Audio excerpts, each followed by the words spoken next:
this is one of the best things about the job that I do. So I'm a senior advisor for advanced practice. I'm a nurse by background. I'm Australian, in case you didn't notice. Been here for about 30 years. I still dabble as an advanced nurse practitioner, independent prescriber in general practice. So I have kind of stepped away from practice, but I really miss it. So it's great to be coming out and talking to people, and you'll see I'm going to talk about some of the stuff that we're doing at the NMC. So it's a bit of a whistle-stop tour, but I haven't brought my stick with me. So most people get a bit scared when the NMC comes to talk. We are real people, we're really nice people, we're just like you, so you can ask me anything you want. I can't guarantee I'll have an answer, but I usually know somebody who does. But yeah, really lovely to be here, and I'm sorry that I was late this morning and you're getting this afternoon. So, am I in charge of slides? Such a novice. So, this is where you realise your varifocals don't quite work. So I always start with dispelling some of the myths of the NMC. We're not the RCN, we don't sit in the same building, we're around the corner from each other, but just some of the kind of roles and responsibilities that we have as a professional regulator.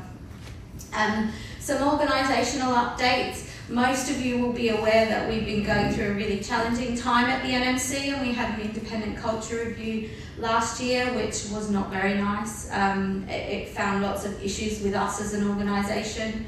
So we're just going to talk a little bit about that. And that's of course had an impact on some of the work that we're doing in the directorate that I work in, which is professional practice. So we're kind of looking at the profession, the professions, nursing midwifery, nursing associates, what do we need for the future?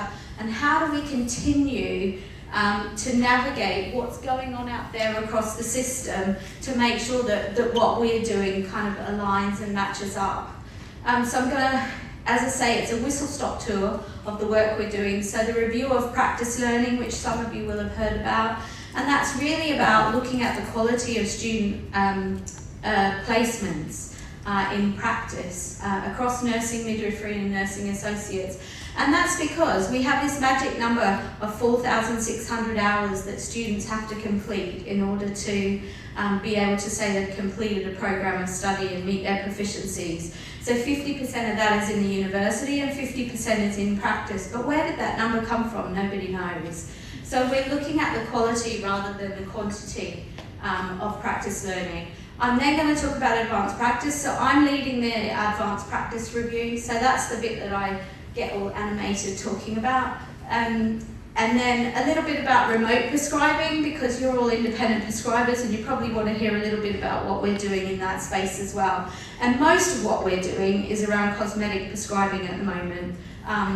But you can't again not have heard about some of the challenges around protecting the public with cosmetic, aesthetic prescribing, as well as weight loss medications as well. So, there's calls for us to respond to that as a professional regulator. And then I'm just going to touch on some next steps and timelines, particularly around advanced practice, and then hopefully have an opportunity for questions. But if we haven't got a lot of time for questions, or you think of any afterwards, then you've got my email address as well that you can get in touch with me.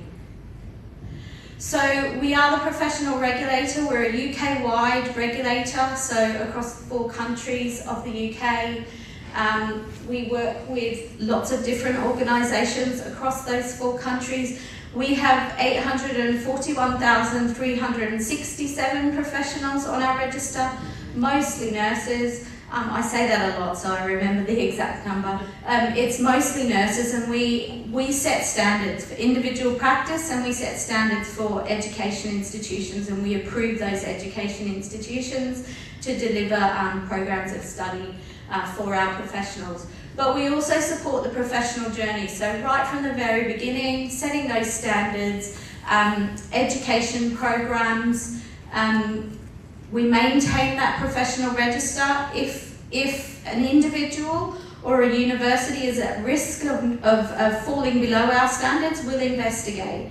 But we try to investigate fairly and transparently and supportively.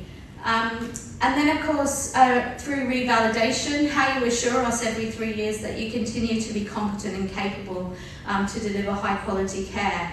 So we don't regulate healthcare settings, that's the job of the CQC. We don't represent professionals on our register, that is the job of the RCN. We don't regulate healthcare support workers. The RCN is also getting involved in that space. Can't see what else is on my list there. We don't set safe staffing levels, and we don't get involved in negotiations around pay or that kind of thing. So in terms of the update on the NMC, as I said, you'll know we had an independent culture review. That's resulted in a whole lot of change for us as an organisation. Within professional practice, since that report came out, we've been saying we can't just sit and navel gaze, we've got to continue to look to the future. So that would be like CQC coming into your organisation, putting you in special measures and you saying, okay, we need to think about this for 2 years now, we're going to close down our A&E. So we're constantly having those conversations about yes, transforming the culture, but also continuing the good work that we're doing. As a result of that, lots of people, lots of senior leaders within our organisation have moved on. So Andrea Sutcliffe, who was our chair and registrar, she actually retired due to ill health. We took about 12 months to replace her, and we've got a chap called Paul Rees, who some of you may know. He's a journalist by background, but he's done a lot of transformation and culture work dealing with racism and bullying, which are some of the issues that were found in the report, if you haven't read it. And he's been with us for about 3 months now, and just today he's published our transformation culture plan, which is on our website. It's going to council next week. If any of you have ever been to, has anyone been to council? The NMC, you can go, it's open to anyone. So you can apply on our website and you can come and sit in and see what happens. It's a bit of a boardroom, it's full of what my son and I call gobsats, which is grand old boys sitting around tables, although it's mostly ladies. But it's really interesting discussion, and there is members of the profession and the public, lots of journalists there who ask pointed questions about the work that we're doing. That'll be me getting the pointed questions next week around the principles. Lots of our exec team have moved on as well, and will be being replaced. And some would say that's a good thing, because actually, you know, the culture comes from the leaders within the organisation, and maybe it's time for a change.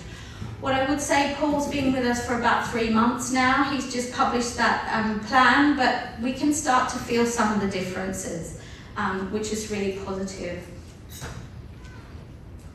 So, on to the work that we're doing in professional practice. So, the review of practice learning. Obviously, our primary responsibility is protection of the public, and we have those education standards, as I said at the beginning, that we develop. And they've just been through a complete cycle of updating and reviewing those over the last 10 years, most recently with the post-registration qualifications.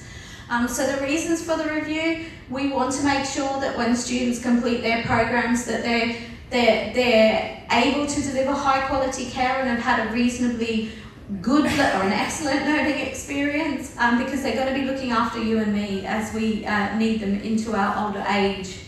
And also thinking about education, as I said, upstream regulation. If we get education right, education touches everyone. Fitness to practice touches a small percentage of professionals. So if we get the education right and we make practice safe through those professionals, there's likely to be less fitness to practice referrals.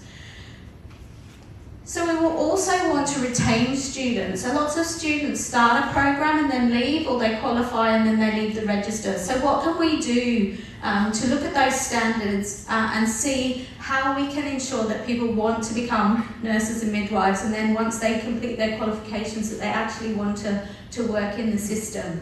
There's lots of challenges within health and social care, and you know, most recent challenges of NHS England becoming part of, abolishing I think was the word used, but becoming part of DHSC. It's constantly changing all the time. And so we need to make sure that the students and the professionals of the future are keeping up with those changes, so we're future focused. So thinking about future workforce demands, there's not enough doctors in the system, so we need more nurses, we need more midwives, we need more advanced practitioners to be able to continue to deliver that care.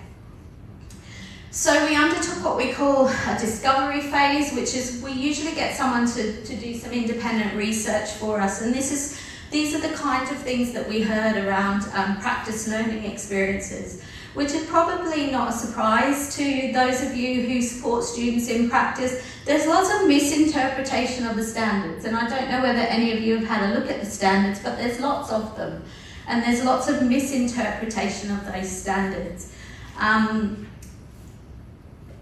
I mentioned the shifting context in health and social care, so how do we make sure that standards stay up to date and are fit for purpose? There's also different ways of implementing standards, so misinterpretation, but different ways that people are implementing those standards in terms of education, particularly in practice. And taskification, how many times have you had a student who's come to work with you, they've got to be supernumerary, you're so busy, you just say, can you do everyone's blood pressure on the ward? I know there's 43 patients, but can you just go around and do their blood pressure? Is that a good high quality learning experience for them? So what can we do about that? And I know this morning when I came in, you were talking about prescribing and our SSSA standards, so practice supervisors and practice assessors.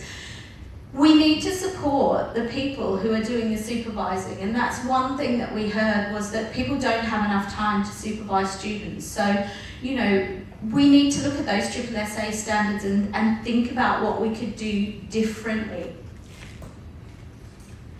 So EDI is a consistent challenge across the practice learning experience, and this came through really loud and clear. And again, probably not a surprise, and it's across kind of everything from before the placement, so individuals with protected characteristics that need reasonable adjustments are not having access to those, or they're being denied. So during placements, bias and discrimination, not getting the placement that they want, having to travel miles and miles and miles for those placements. And also, that goes into kind of financial elements as well, being able to pay for the bus or having to leave home at 5 in the morning, like I did this morning, to get to your placement. That's one day. If you're having to do that every day, it has an impact on students wanting to complete programs. So thinking about those socio-demographic stuff as well. And then after placement as well, finishing their placement and having the opportunity to work in the area that they want to work in. So there's some real opportunities. So that was our independent research, and then we kind of move on to kind of phase one and exploring some of those risks and some of those challenges that were identified. So maintaining the status quo is not an option really. We can't just carry on doing what we're doing because we heard all of these things that need to change in order to meet the future workforce demands and population needs. An important consideration is, we have a specific role. We have legislation as the Nursing Midwifery Council. It's called the Order. It's good bedtime reading, but you need a glass of whiskey to get through it all. But it says what is within our remit and what is not. So thinking about that, but also thinking about having those conversations with the other organisations that might be more appropriate to deal with some of those challenges. Thinking about the quality indicators that could enhance education quality assurance. And again, those of you who've been involved in education quality assurance will know that it's really, really challenging. As I mentioned, there's something like 50 to 60 education standards. If you're a university that wants to run one of those programs, you need to upload evidence against each of those standards. And that is in the university, but we also look at the practice learning environment. So strengthening focused standards as well to support, as I said, the people that are supporting the future workforce. So these are CLOEs, as we like to call them, key lines of inquiry that will be being explored. And we want you to get involved in some of these conversations. So So we have a community of interest. We love community of interest. I'm winning the race because I've got 4,500 people on mine. So don't sign up to this one, sign up to mine in advanced practice. But this is where we invite people to come to roundtables to have discussions with us about some of these issues. So thinking about protected characteristics, so hearing from people from across the spectrum, so from employers, from students, from universities, all providing feedback and information and evidence on that particular key line of inquiry. And the relationship of those to retention of students and retention of the workforce. So looking at those quality metrics and indicators with regards to practice learning and their relationship again to the student experience and attainment of those proficiency standards. So strengthening our approach to supporting supervisors and assessors. And for lots of you who are doing this kind of work, that is in the post-reg space as well. So it isn't just about undergraduate students. So your voice is really important for those conversations. So looking at nursing curricula and thinking about fields of nursing as well. So we've had lots of discussions around mental health, the mental health field, for example, and making sure that that students are fit for purpose when they finish their programs and are mental health nurses. So evaluating the midwifery curricula as well. So there's different standards, obviously, for midwifery. So really understanding the midwifery student journey. And again, you will have heard lots about Nottingham Hospital and the challenges around maternity services there. So really thinking about what's happening in the student space that can support the future workforce and the future care there. So this is just a timeline for our practice learning review. It takes a long time. We do lots of engagement, but we also have to have lots of discussion, and then we have to take it to our exec board and say, this is what we found, and then we have to take it to council, and that's all part of that legislation in the order. So it all takes time, but as I said, the most important bit is the stakeholder engagement, and we'd really like you to engage with that. We also have to undertake public consultation, and that's a 3-month process, so it's quite a lengthy process where we get feedback on all the recommendations that we're making.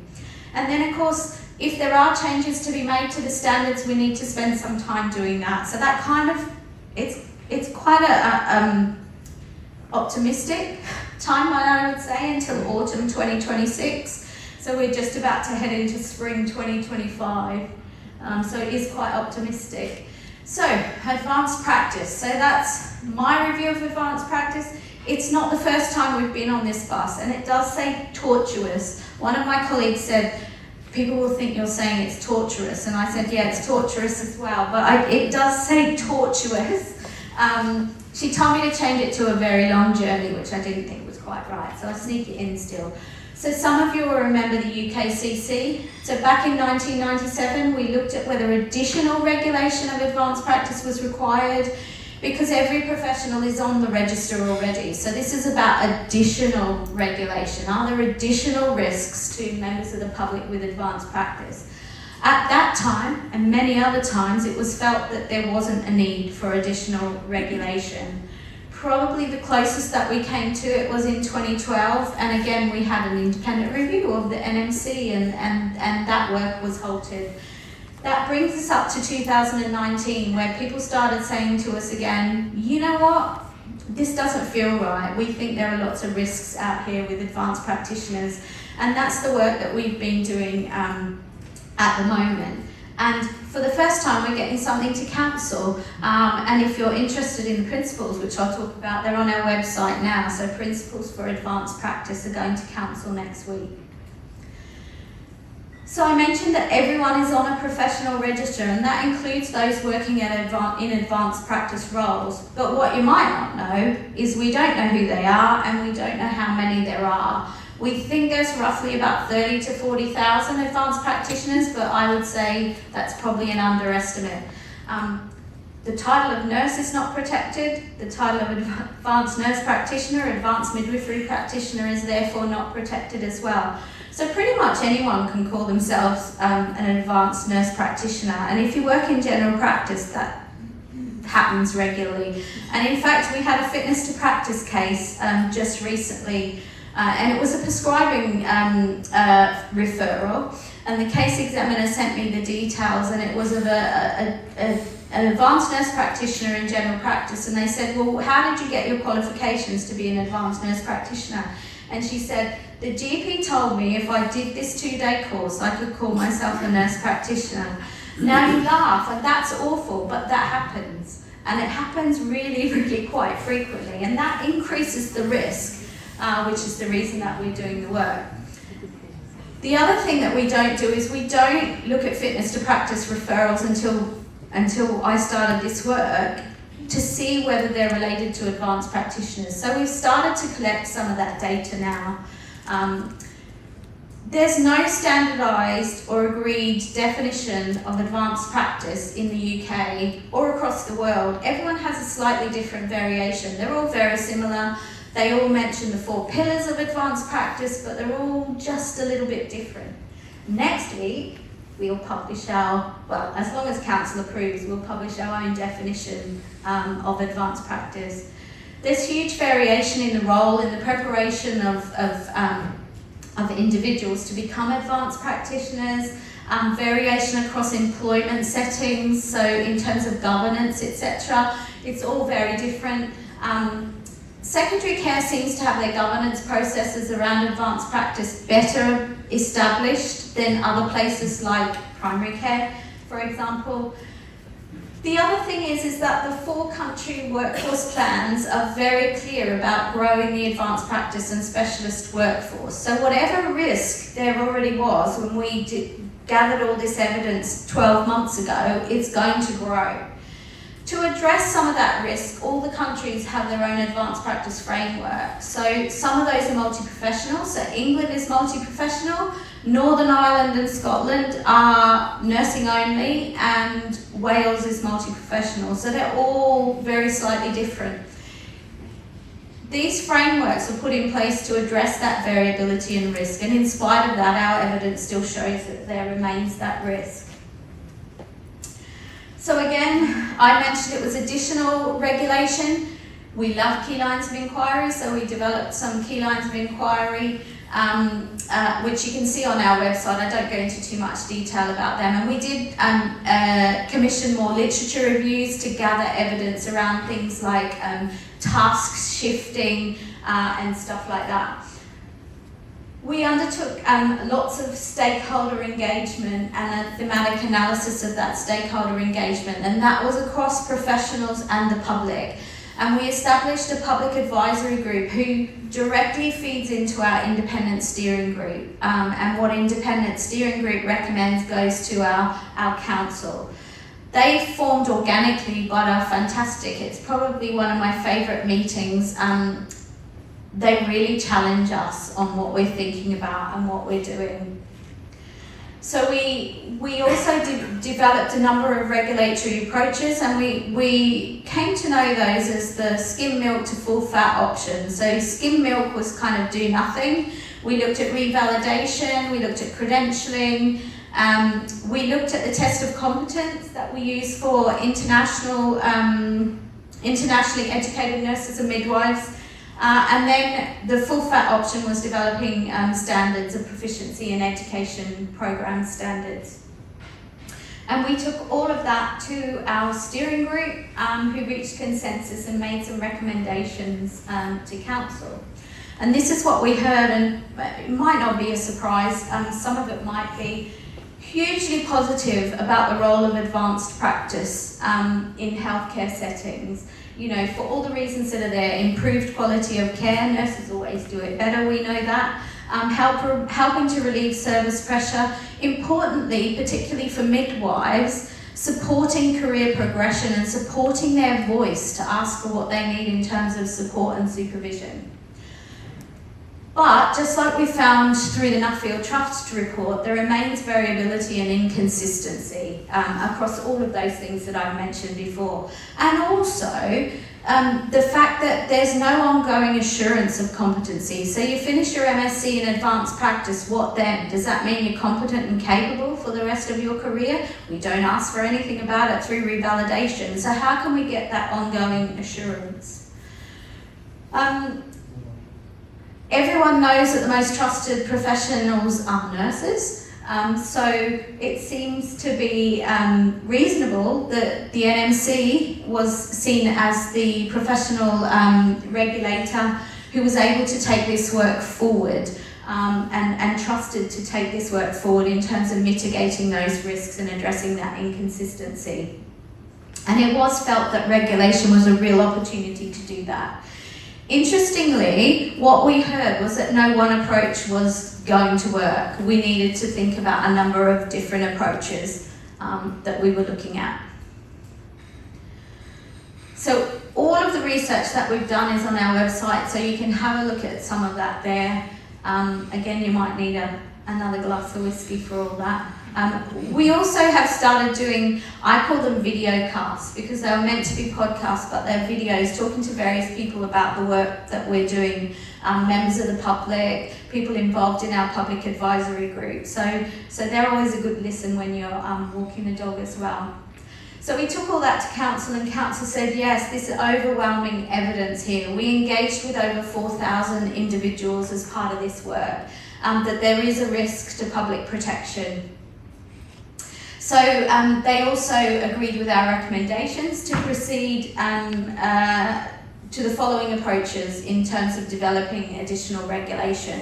So developing standards of proficiency and education standards, developing what we started calling an advanced practice principles framework, but we scared everyone with the word framework. So we now have principles for advanced practice, because colleagues across the 4 countries thought we were going to get rid of the frameworks that were already in place, which wasn't our intention, but might be down the line.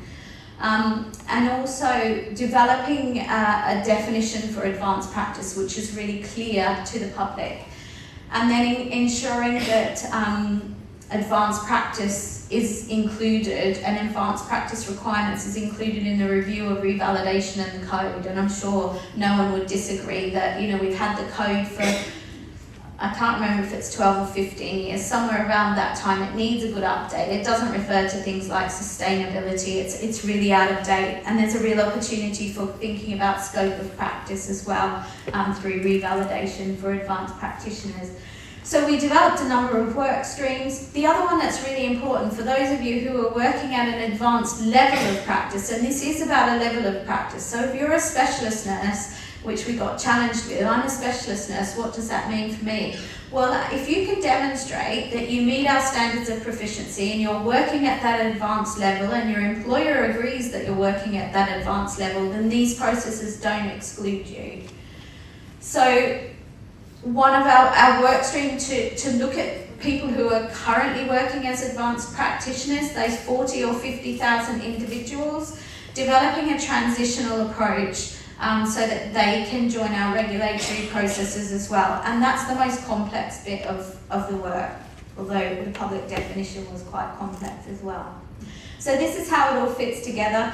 So you have to demonstrate you meet our standards of proficiency through an approved education program in the future, or if you're one of us, through that transitional process, and you'll then be able to apply for an annotation on the public register, just like you have with your independent prescribing. That's how it currently is, but we're going through something called regulatory reform as well, which might mean that will look slightly different. And that's because we currently have different parts of the register, but I think they're all going, but that's another whole hour's conversation. So as I said, we wanted to develop a definition of advanced practice. We were challenged really early on when we pulled out the International Council of Nurses definition for our public advisory group, and they said, don't understand a word of what you said apart from nurse. So they said, we need a definition that's clear to us. So they led the development of a public first definition. we couldn't quite get to the position where the professionals were happy with the public definition, because the public just want to know that somebody looking after them is capable and competent to look after them, but it didn't distinguish from a registered nurse already on the register. So we've got two definitions in our principles. And then our principles themselves, and I'll talk a little bit more about those. We had to have some key design principles, so they had to be relevant across the 4 countries of the UK. They have to be relevant to nurses and midwives, and that was a real challenge because we're different. We're on different stages of the journey. They had to align to the language that we were using in our other standards. So we talk about proficiencies, but all the AP frameworks talk about capabilities.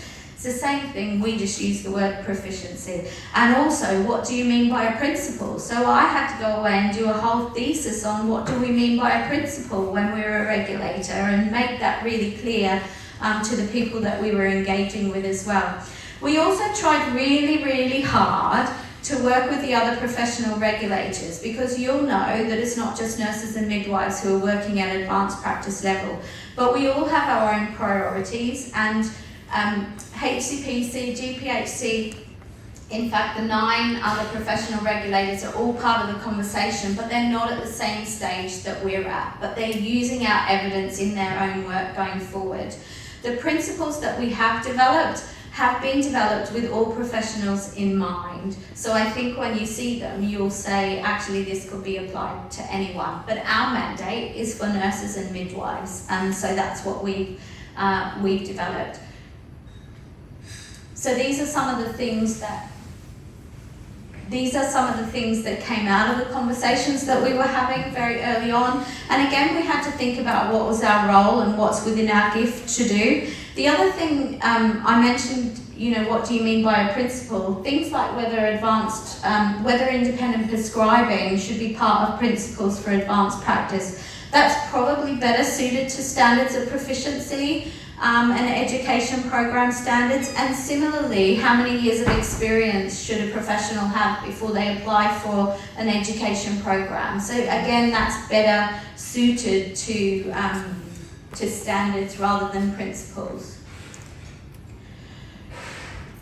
So again, stakeholder engagement, we engaged widely, and as I said, the public advisory group really led those conversations with organisations, with members of the public across the lifespan, people with different needs as well, to really get those principles right. So our final principles will be under 2 headings.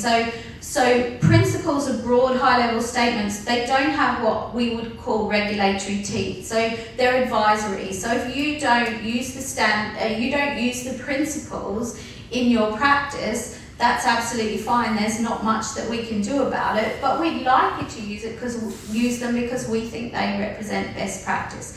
Our regulatory teeth come with standards, so this is kind of the framework, the foundation of the rest of the work that we're doing. So we've got 2 headings. We've got principles for individual practitioners, and each principle has another principle for employer organisations. And that's something that we've done for the first time. So we've never really set out what we think employers should do in any space, really. So that's what we've done this time. And that sets out our clear expectations of best practice across a range of roles and settings. So we're not excluding anyone, because we heard, well, I'm an advanced practitioner, but I run an advanced practice program at HEI. Will these principles apply to me? Yes, they will. And we've worked with people from across all settings and sectors to make sure that they are applicable. So I mentioned the transitional process. So we've really started doing some early thinking on what this needs to look like. And the first place to start is, well, we don't know how many advanced practitioners there are. So we will be doing a survey at some point in the future, thinking about the process itself. But thinking about support for individuals, the reason that we're doing this work is because we recognise there's a risk to public protection, and there will be people out there who don't meet those standards when it comes to transition. What can we do to support those individuals? What does that mean for our register? And there's lots of operational stuff that needs to happen in the background for us to be able to get that right. And a lot of what we've been doing is talking to people around the UK, but across the world, about what they've done when they've had to transition professionals in. And interesting conversations with the GMC, for example, around the PA and AA debate and how they've developed those processes there as well. And also having a time frame for transition, because it won't be forever. And I think the Republic of Ireland have had their kind of transition process open for 10 years and are just about to think about closing that process. But in the future, everyone will have to undertake an approved program of study. So that or they'll come from overseas and there'll be a different process. So there will be a limited time frame. We just don't know what that looks like yet. And we'll be engaging and having consultation and conversations about this as we progress as well. So I mentioned multi-professional learning and working. It's really important. We don't really want a two-tiered system. So we continue to have those conversations and make sure that our thinking is aligned, working with the other health and care professional regulators. It's a really complex landscape. I wish it was like Australia where they started from scratch. But actually we've known there's lots of risks for a long time, and that's why we've developed these advanced practice frameworks. So part of what I do is have loads of conversations with people to reassure people that we're not just going to throw all that away. We're going to take it into consideration, and particularly around transition. If you've been through a credentialing process with the Centre for Advancing Practice and you're working across the 4 pillars, it's not really going to be likely that that you won't meet our standards of proficiency, because they're going to be across the 4 pillars. They're going to look very similar. So it's about that proportionate kind of pragmatic approach to what exists currently. And also universities have established AP programs. They've been through quality assurance processes already. So again, it's more than likely that they're pretty much going to be in alignment with our education program standards when they come out. There's always lots of challenges about this, but we want to be supportive and we want to work with people to make sure that we get this right, and that we're not just being bureaucratic and making people jump through hoops just for the sake of it because we're the regulator. Nurses and midwives are at different stages, and I mention that a lot. When we started this, the midwives said, we don't need it, we don't want it, go away, I don't want to talk to you. Now the RCM, the Royal College of Midwives, has a statement on advanced practice. So we've had 9 nursing, midwifery and social care advisors across the UK working with us to change that narrative, and we're at a completely different space now. So they are on the journey, they want to be on the bus. They were looking in the windows before, but they're on the bus now. And ensuring that phased approach and reassuring people that I haven't got a set of standards in my back pocket, I haven't got a transition process, we need you all to help us develop that. So making sure that people are comfortable with that. And that's why I do lots of talking at things like this, to make sure that people are aware of the work we're doing and how long it's going to take. I've talked about specialisms. No one's excluded from this process, as I said. So, I call it revised AP timelines, and that's because in professional practice we want to do everything. We horizon scan, we see a problem and we want to fix it, but we can't do it all at once, and the work that we're having to do on the culture has meant that we've had to resequence some of the work, so some of those work streams. So our principals are going to council, as I said. We were going to start on the development of standards. We're not doing that now. We're going to focus on, over the next couple of years, revalidation. So it's in a different order. We'll look at advanced practice considerations in terms of revalidation and code review. We'll continue working on our transitional approach, because if there's 50,000 people out there that are going to have to transition in, someone's going to have to do it. So we have to figure out our internal systems for making that happen. And we will pick up the standards work in 2027-28. And I know that a lot of people, myself included, are a bit disappointed with that. But the plan is that we will still complete this work in the timeline that we originally set out. If it's any consolation, New Zealand took 14 years. I don't know about Australia, I remember it took 14, and I think Canada took 12 to 14 years as well. So it takes a long time to get this stuff right. So independent prescribing, lots of interesting conversations about whether, if you're an advanced practitioner, you should be an independent prescriber. Lots of interesting conversations with allied health professionals. So osteopaths can be advanced practitioners, but they can't prescribe. They can't do a prescribing program. And what do we mean by prescribing? Do we mean just prescribing medication? Do we mean social prescribing? Do we mean de-prescribing? So all of those things, they will go into our education standards of proficiency. And again, we won't make that decision. You guys will make that decision as to what needs to go in and whether that needs to be a mandatory part of a program of study for an advanced practitioner.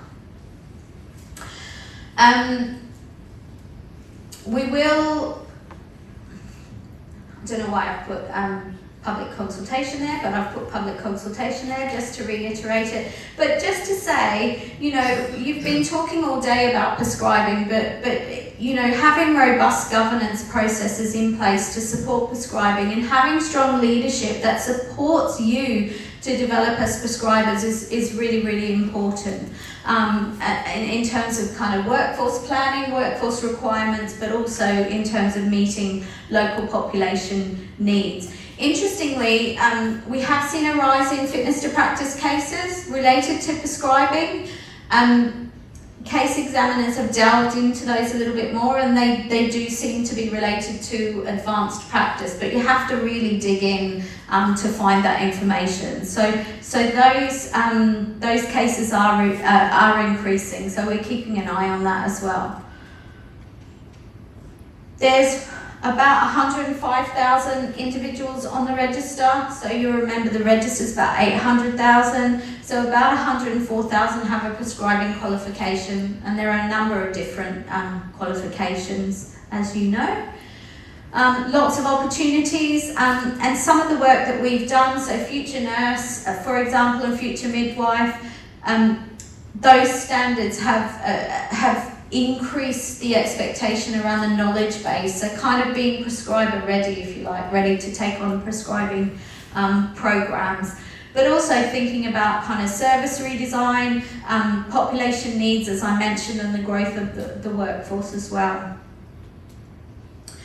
So this is some work that we have been doing, and it might not be relevant to you guys, but it's just to highlight that, you know, we know what's happening out there in the real world, and we're trying to address some of the issues, and that's around cosmetic prescribing.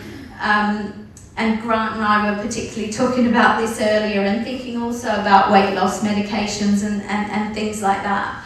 So our role is in public protection, so there were calls to strengthen our position. We haven't really said very much about this, but actually, if we are in the business of public protection, we do need to understand that we do have an important role in providing assurance and guidance to nurses and midwives who are working in aesthetics, so that they are practicing safely and maintaining public protection. So we did another round of engagement. It was a little bit smaller, but it was particularly focused on non-surgical cosmetic medicines. This is where I'm going to bring Grant in. Just to say it's a confusing picture, I'm not really. Just to say it's a confusing picture around regulation of these products and procedures. Lots of people involved. There's inconsistent regulation, I suppose, is the easiest way to deal with it. And just like with advanced practice, there are organisations who've tried to address some of the risks. So the JCCP has a voluntary register, but individual practitioners have to want to sign up to that. And if I want to go and have a Brazilian butt lift, for example, I can look on that register to see if that professional is registered. So what we heard was that there's a real need to strengthen our position. We need to be more vocal about what we think is a professional register. We heard about pockets of really, really poor practice, some really good practice, and an opportunity for sharing that good practice as well. There's lots of unregulated practitioners, lots of people, again, calling themselves aesthetic nurses who are not actually nurses, and lots of unregulated settings as well. The rising trend in remote prescribing, so not actually seeing an individual before you prescribe, and most of you are probably a bit horrified about that as well, but it does happen because there's lots of money in this. So that all poses a risk for public protection. So we responded to that. We developed some more principles of good practice, particularly around remote consultations and prescribing.